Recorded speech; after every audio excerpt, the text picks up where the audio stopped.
How ancient humans spent their time. You might think ancient humans spent most of their time hunting, searching endless forests, tracking prey across grasslands, facing danger on every hunt. That is what we imagine when we think about survival in the wild. But here is what the evidence actually shows. Ancient humans spent more time doing nothing than doing almost anything else. We are not talking about relaxation the way you relax. We are talking about sitting, waiting, watching, hour after hour of it. When archaeologists examine the remains of ancient campsites, they find certain areas worn smooth by repeated use. These are not hunting grounds. They are not crafting stations. They are sitting spots, places where people gathered and spent enormous amounts of time in what looked like inactivity. And we know this not just from the wear patterns, we know it because of what they left behind. The evidence is scattered everywhere in those camps. Ashes from fires that burned for hours, half finished tools, bones that were picked clean over days, not minutes. This is the archaeological signature of people with time on their hands. And yes, even though survival was difficult, ancient humans had more free time than you might expect. Here is why. Hunting was not a daily activity. This surprises most people. We imagine ancient humans hunting constantly, as if they were locked in an endless struggle against starvation. But the data tells a different story. When anthropologists studied modern hunter-gatherer societies, societies that hunt in the same way ancient humans did, they found something remarkable. Hunting trips happened maybe once or twice a week. A successful hunt provided meat that lasted several days. Some estimates suggest that hunting and gathering together took up maybe 15 to 20 hours per week, less than a modern full-time job. The rest of the time, they sat. But they were not bored while sitting.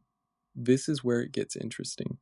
Ancient humans used their sitting time for something we almost never think about: socializing. And not casual socializing, deep, meaningful, hours-long conversation. This is where language developed. This is where stories were born. This is where knowledge passed from person to person, generation to generation. Around these fires, where people sat for hours, culture was created. Mothers taught children which plants were safe to eat. Hunters explained how they had tracked prey across difficult terrain. Someone recounted a story about a dangerous animal, embellishing it each time. Someone else remembered exactly which star patterns appeared at certain times of year. All of this knowledge, everything that separated humans from other animals, spread through conversation during these sitting sessions. We also know they spent significant time on maintenance. Clothing had to be repaired, tools wore out and needed replacement. Hides had to be processed into leather. Cordage had to be twisted from plant fibers. These were not quick tasks. Processing a single animal hide could take several days of scraping, treating, and working, so chunks of time went to this practical work. But even this work was social. People worked near each other, talking, teaching skills to younger people watching nearby. And then there was something we rarely consider: play. Ancient humans played. We find evidence of games in nearly every ancient culture. We find carved objects that served no purpose except entertainment.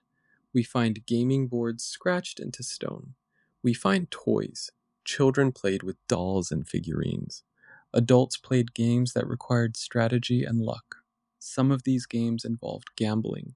People bet on outcomes, betting food, tools, sometimes even clothing. This matters because play is not frivolous. Play was essential to maintaining group cohesion.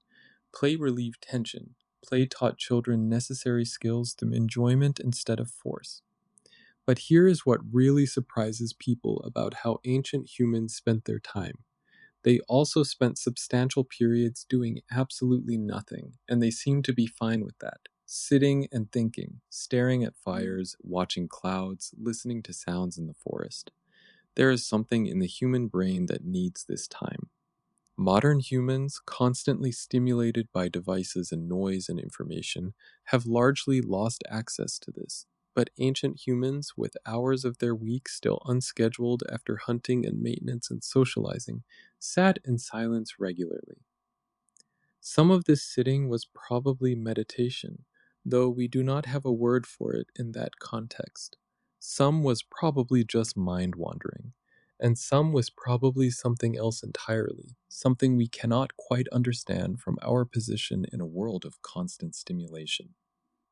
Ancient humans also spent time on ritual and ceremony. Burials took time and effort.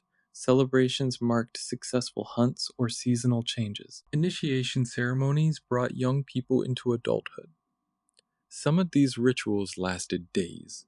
People gathered from multiple groups and the entire community participated. Food was shared, stories were told, dancing happened, music was made on crude instruments.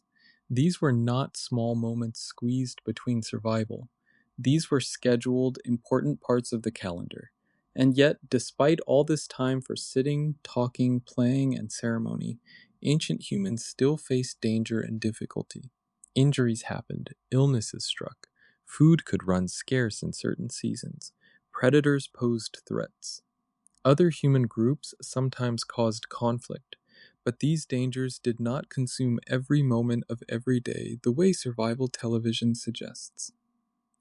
Life for ancient humans was like this: periods of moderate stress punctuated by long stretches of relative security and boredom. And in those stretches of boredom, humanity developed. Language became more complex, art was created, stories became deeper, philosophy emerged. The foundations of everything modern civilization is built on were laid during times that looked, from the outside, like ancient humans were just sitting around doing nothing. When you realize this, it changes how you think about productivity and time.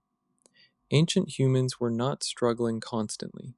They had rhythm, they had routine, they had periods of work and periods of rest, but they also had something modern people rarely experience: periods of pure, unstructured time.